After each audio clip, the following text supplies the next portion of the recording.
one small step for man, one giant leap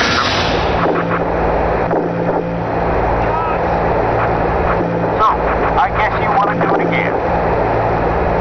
Okay.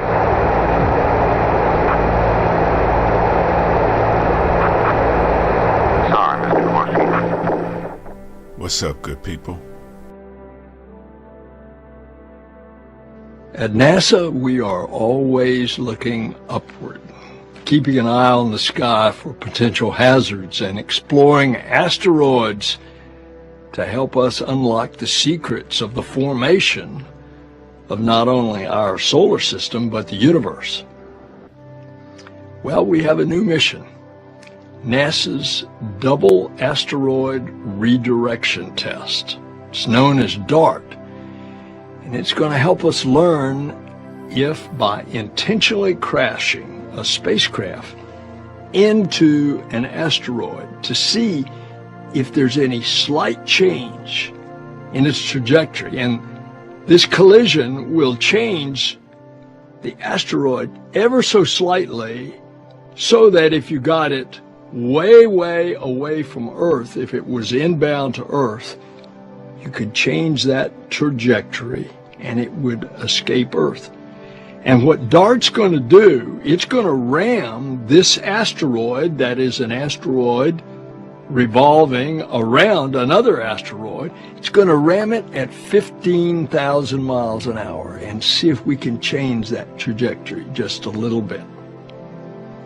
And DART is not only going to help NASA, but indeed the world prepare in the event that an Earth-threatening asteroid were to be discovered and we thought it was coming to Earth. So this is important. Go DART. You know, while others still continue to attack reality with CGI and images, I tend to go on what I see and what I read and what I wait for, because things mentioned in the Bible has been proven to come to pass, such as this.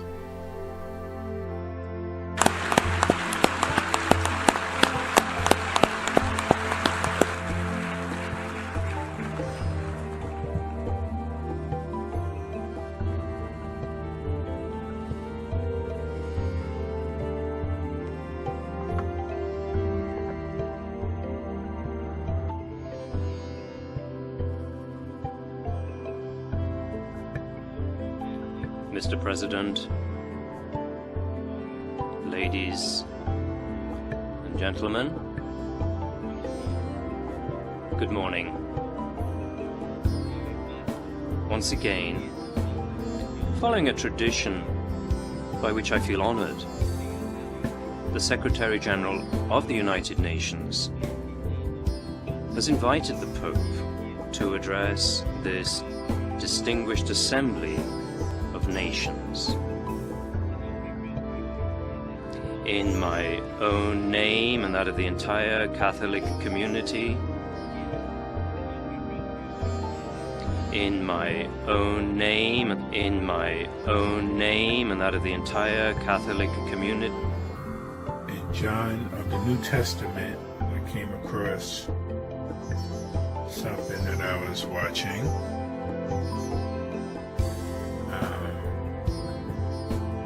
John chapter 5, verse 43. I have come in my Father's name. This is Jesus speaking. All that's in red is what Jesus has said, Yeshua. I have come in my Father's name, and you do not receive me.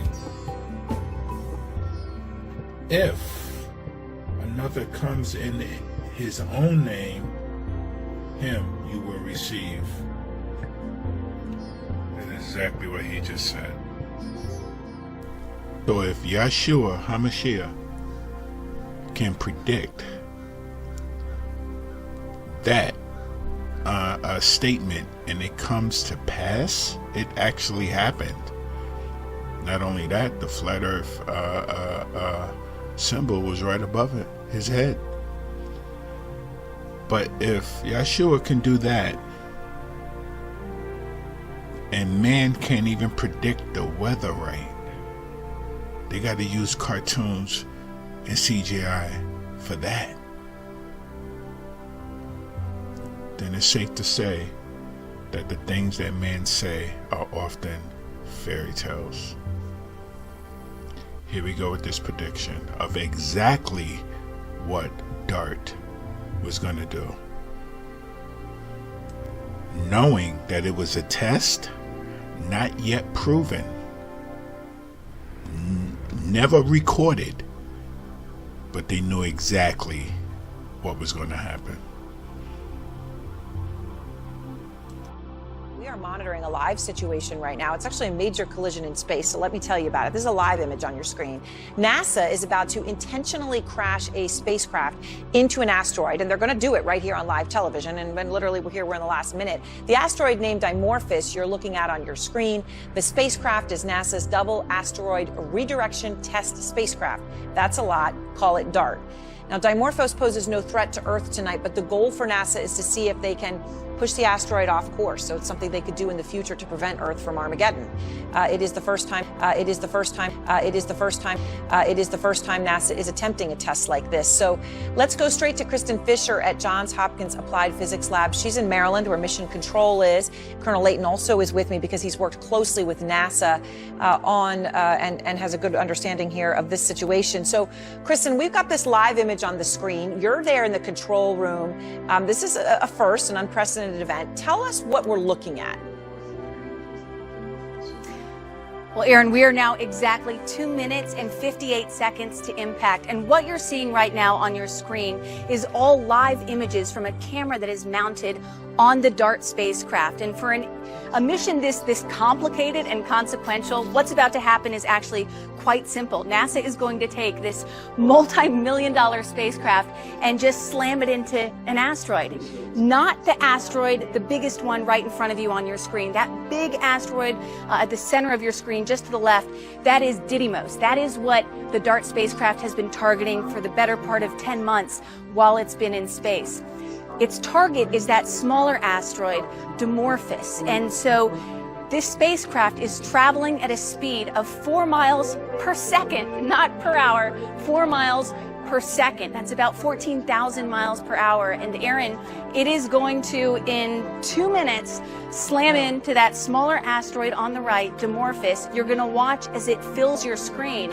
And then when it hits, it's just going to go black. Complete loss of signal. One of the only times that you're going to see a NASA mission control room hopefully cheer at the destruction of a spacecraft and the loss of signal, Aaron. Right. To have something go to black, the last thing you would want on any ordinary mission, but this is no ordinary mission, Colonel. So, Kristen explaining, so we're looking at the smaller dot there. That is Dimorphos. I guess these two asteroids sort of go together. Dimorphos is the one it's going to slam into. It's about the size, I understand, Colonel, of Egypt's Great Pyramid. The spacecraft is equivalent to the size of a refrigerator, and you're in the vast vacuum of space here.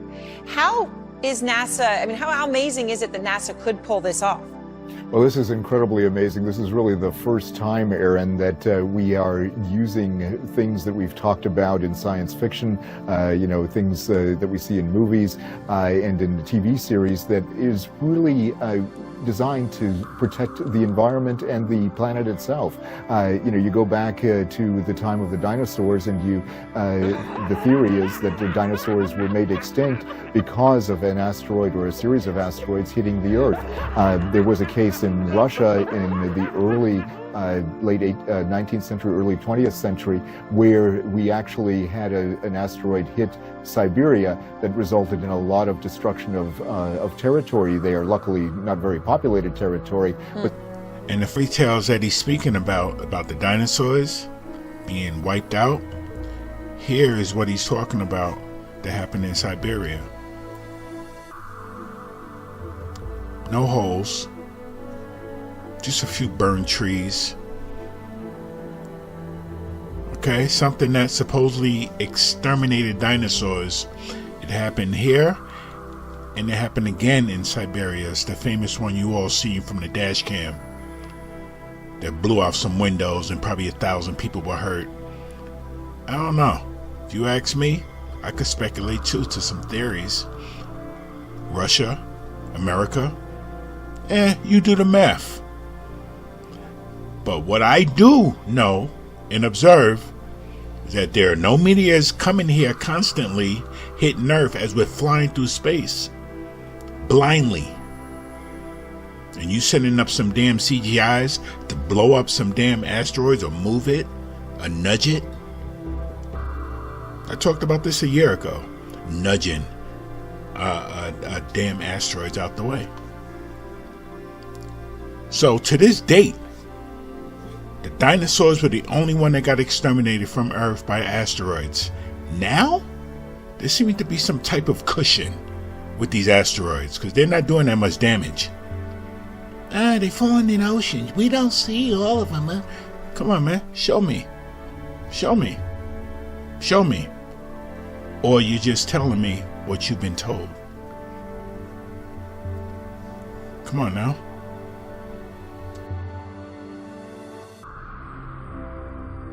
To protect our planet from asteroids of the future. And we're watching here as the spacecraft DART approaches Dimorphos. You can see it getting closer and closer. We're here just in the final few seconds.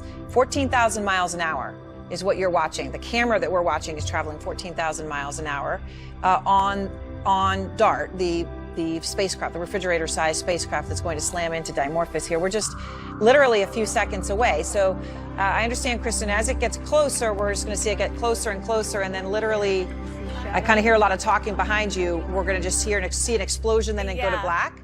Amazing, guys. Oh my. That's right, Aaron. It's going to happen any second now, and we're going to see big cheers go up in the mission control, which is right excited. here. Yeah. You've just got some other folks here cheering, but this is it, the moment. DART hitting the Dimorphos asteroid. Right now. Wow, look at the detail that you can see. It is amazing. It looks like a... So those are rocks on the surface of Dimorphos of some kind. Big cheers going up here inside the Johns Hopkins Applied Physics Laboratory. Aaron, you just think about how much time and energy the people in this room have how much time and effort they've put into this being a success. And there, I think you can see the crowd cheering down in mission control. Probably the only time that you're going to cheer for a loss of a spacecraft, Aaron. And we have impact a triumph for humanity in the name of planetary defense. In the name of planetary defense. And now, okay, pretty amazing to see it. I mean, this sounds like the room, obviously celebration in that room. I mean, once again, celebrating cartoons and images and CGI and deep, dark space where there's no other stars or anything. Nothing is expected to interrupt that asteroid, that DART machine that was recorded as a real live thing at the station, but they send it up. And of course you get the aluminum foil cartoon Atari 2600 footage. Again, still, we only want what's real. And I will say it one more time, things mentioned in the Bible has been proven and has come to pass. This stuff is all fairy tales. I miss all my subscribers. Thank you for sticking around. No, I haven't been on much, but I think I said a lot. I said a lot in over 420 videos. You know, I just kept putting them out. But I've been watching stuff. Yeah, I've been looking at stuff, and yeah, same crap. Same crap. And once you know, you don't forget. So when they say something, or when they put something out, I remember what I did 3 years ago, 4 years ago, and I'll attack it again. Stay flat, love you all, agape love. Jesus loves you all, and that's why I love you all. All right? All right, take care now. Stay flat.